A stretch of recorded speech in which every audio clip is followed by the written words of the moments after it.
Hello everyone. Today we are discuss about metal carbonyl. Metal carbonyl is topic which is very important for any competitive exam like JEE, NEET, GATE or any other competitive exam. This is the very important point. So today our particular topic is why metal carbonyls are stable.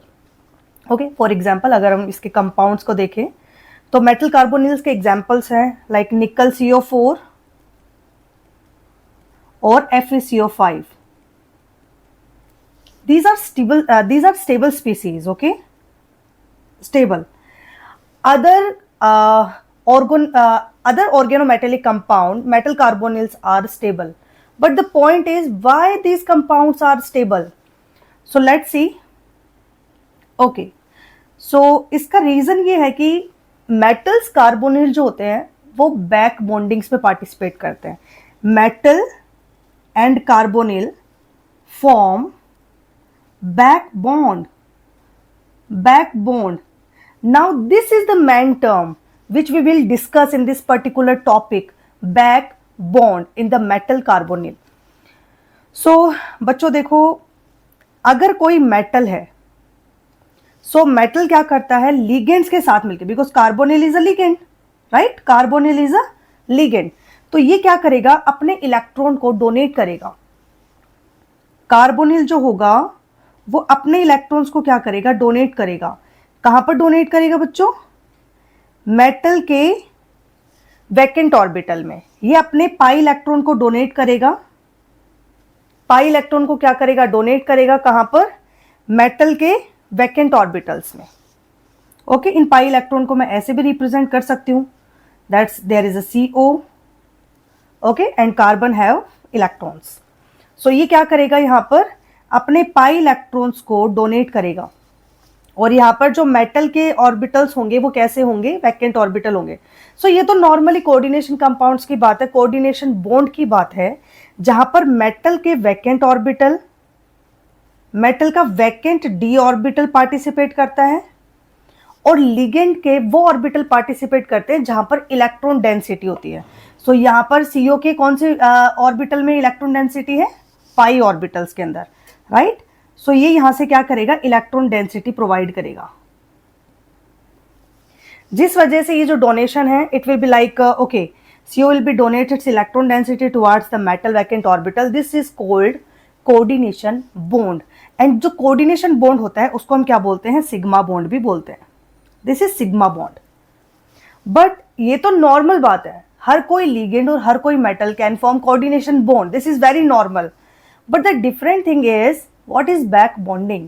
So back bonding is that metal will again donates its electron towards the ligand vacant orbital. You can see here, the metal donates its fully filled orbitals, fully filled electrons.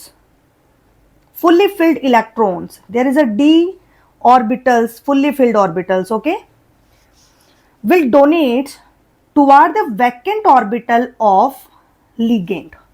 There is a vacant orbital of ligand, and the name of vacant orbital in the carbonyl is pi star, which is anti-bonding orbital. Okay, so again metal will donate back in the vacant orbital of carbonyl compound. This bond is called pi bond or back bond. This is called pi bond, or we can say back bond. That's the main point. Back bond means अगर कोई भी metal carbonyl ने bond बनाया हुआ है तो वहां पर क्या होगा ना, सबसे पहले सिग्मा बॉन्डिंग होगी कि कार्बोनिल ने अपने इलेक्ट्रॉन्स को मेटल को दिया और फिर दोबारा मेटल ने क्या किया, अपने फुल फिल्डेड डी ऑर्बिटल को क्या कर दिया, वापस से लिगेंड के वैकेंट ऑर्बिटल को दे दिया. सो ये जो पाई बॉन्डिंग होती है, ये जो बैक बॉन्डिंग होती है, सब लिगेंड्स में नहीं मिलती. उनके पास वैकेंट ऑर्बिटल होने चाहिए, तभी मेटल क्या करेगा, और मेटल के पास में फुल फिल्डेड ऑर्बिटल होने चाहिए. देन मेटल क्या करेगा, अपने इलेक्ट्रॉन को दोबारा लिगेंड के वैकेंट ऑर्बिटल में देगा. देन यहां पर क्या होगी, बैक बॉन्डिंग होगी. और कार्बोनिल्स कंपाउंड के अंदर यही बैक बॉन्डिंग मिलती है. इसका मतलब मेटल और कार्बोनिल में जो बॉन्डिंग मिलती है वो कैसी मिलती है बेटा? अगर मैं इन दोनों का कंक्लूजन निकालूं तो क्या आएगा?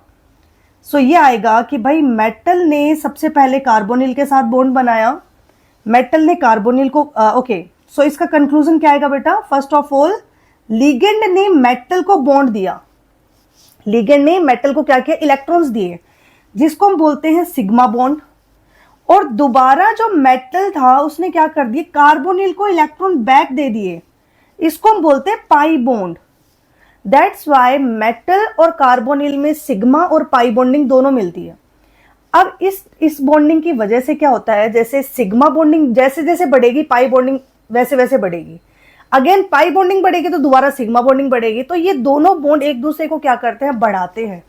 ठीक है, सो ये इस तरीके की बॉन्डिंग में जहां पर ये सिग्मा और पाई बॉन्ड एक दूसरे की टेंडेंसी को बढ़ाते हैं, एक दूसरे की बॉन्डिंग को बढ़ाते हैं, एक दूसरे के डोनेशन को बढ़ाते हैं, इस टाइप के बॉन्ड्स को हम बोलते हैं सिनर्जिक बॉन्ड। मतलब एक कमाल का इंटरेक्शन, सच में बहुत कमाल का इंटरेक्शन। सो ये जो इंटरेक्शन होता है इसको हम क्या बोलते हैं? Synergic interaction. क्या बोलते हैं बेटा? Synergic interaction, that is synergic interaction. Okay, synergic interaction मतलब both will be increase, okay, means sigma और pi both will be increase power each other, okay, we can say each other. So this is the bonding which called synergic bonding. That's why ये जो carbonyl compound होते हैं ये stable होते हैं। One more thing about metal carbonyl is that कि metal जब है वो इलेक्ट्रॉन डोनेट करेगा कार्बोनिल के पाई स्टार ऑर्बिटल में। सो यहाँ पर क्या होगा कि मेटल जो है वो काम करेगा बेटा बेस की तरह। बेस क्या करते हैं? इलेक्ट्रॉन डोनेट करते हैं। ठीक है, सो मेटल यहाँ पे पाई बेस की तरह काम करेगा, और जो लिगेंड होगा कार्बोनिल वो क्या करेगा? एसिड की तरह काम करेगा। उल्टा हो गया यहाँ पर, किसकी तरह काम करेगा? पाई एसिड की तरह काम करेगा, पाई एसिड की तरह काम करेगा। तो इस पर भी एक डायरेक्ट क्वेश्चन आ जाता है कि बैक बॉन्डिंग में इन दोनों का रोल क्या होता है। ठीक है, third most point of about back bonding is, वैसे अगर हम कार्बोनिल बॉन्ड की बात करें तो यहाँ पर इसका जो बॉन्ड ऑर्डर है कार्बोनिल ग्रुप का, नॉर्मल कार्बोनिल ग्रुप का जिसने मेटल के साथ कोई बॉन्डिंग नहीं करी है, वो जो इसकी जो बैक बॉन्डिंग होती है, ओके, इसका जो बॉन्ड ऑर्डर होता है वो 3 होता है। लेकिन जैसे ही मेटल ने कार्बोनिल के साथ में पार्टिसिपेट करना स्टार्ट कर दिया, यहाँ पर ये जो CO का बॉन्ड बन रहा था, ये जो CO का बॉन्ड बन रहा था, इसकी बॉन्ड ऑर्डर घटने लग जाता है, क्योंकि यहाँ पे क्या हुई बेटा? बैक बॉन्डिंग हुई। मेटल ने दोबारा से कार्बोनिल को इलेक्ट्रॉन दिए, जिस वजह से ये जो बॉन्ड ऑर्डर 3 होना चाहिए था, अब वो बॉन्ड ऑर्डर 3 से कम होगा। ये जो बॉन्ड ऑर्डर है ये 3 से कम होगा। ऐसा क्यों हुआ? बिकॉज हमने ऑलरेडी ऊपर डिस्कशन किया था कि जो इलेक्ट्रॉन डोनेट हुआ है कार्बोनिल के अंदर वो इसके पाई स्टार में डोनेट हुआ है। इसका मतलब मेटल ने जो इलेक्ट्रॉन दिया है वो जो मेटल ने इलेक्ट्रॉन दिया है वो कार्बोनिल के एंटी बॉन्डिंग में दिया है। इस एंटी बॉन्डिंग में इलेक्ट्रॉन जाने की वजह से जो बॉन्डिंग वाला बॉन्ड ऑर्डर था वो क्या हो जाएगा? गिर जाएगा। तो इसीलिए जब मेटल कार्बोनिल की बॉन्डिंग होती है तो मेटल और कार्बन का बॉन्ड तो स्ट्रॉन्ग होता है, बट कार्बन और ऑक्सीजन का बॉन्ड क्या हो जाता है? वीक हो जाता है, उसकी बॉन्ड ऑर्डर क्या हो जाती है? कम हो जाती है। सो हम ये बोल सकते हैं कि यहाँ पर मेटल और कार्बोनिल, अगर ये वाला बॉन्ड ऑर्डर बढ़ेगा, ये वाला बॉन्ड ऑर्डर बढ़ेगा, तो हम ये बोलेंगे कि कार्बन और ऑक्सीजन का जो बॉन्ड ऑर्डर होगा वो घटेगा due to why? Due to CO pi star carbon atom accept electron from metal. That's why ऐसा होता है।